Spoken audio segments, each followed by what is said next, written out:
భగవంతుడు ఎలా నడిపిస్తున్నారు? ఇక్కడ చాలా బాధలు ఉన్నాయి. ఏదో మేము స్వయంగా నడుస్తున్నామండి అనేవాళ్ళు కొంతమంది, ఏదో అండి లోపల చైతన్యం అండి అన్నారు, ఇది ప్రకృతి అన్నారు, ఏదో కాలం బట్టి నడుస్తుందండి అన్నారు, రకరకాల మార్గాలు చెప్పారు.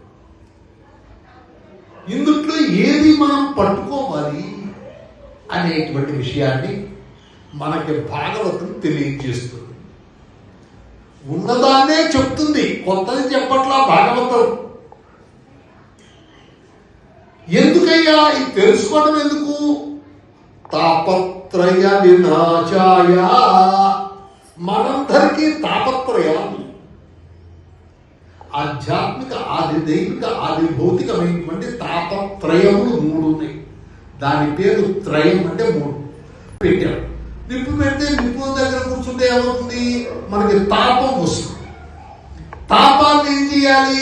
పోగొట్టుకోవాలి, ఏ కొడుకో వేసుకుంటాం, అంతేగా సూర్యుడి ఎదుగుతుందో. ఆ తాపత్రయములు 3 ఉన్నాయి. ఈ తాపత్రయములు సహజంగా వచ్చినాయి, వీటిని పోగొట్టుకోవాలి. ఇది పోగొట్టుకుంటేనే సుఖంగా ఉంటాడు. మనకి దుఃఖం ఎందుకు ఏర్పడుతుందండి? అది తీరలా, ఇది తీరలా, నేను అక్కడికి వెళ్తా అనుకున్నాను వెళ్ళలేదు, ఆ డబ్బు రావాలనుకున్నాను రాలేదు, ఆ పిల్లవాడికి ఉద్యోగం కావాలనుకున్నాను రాలేదు.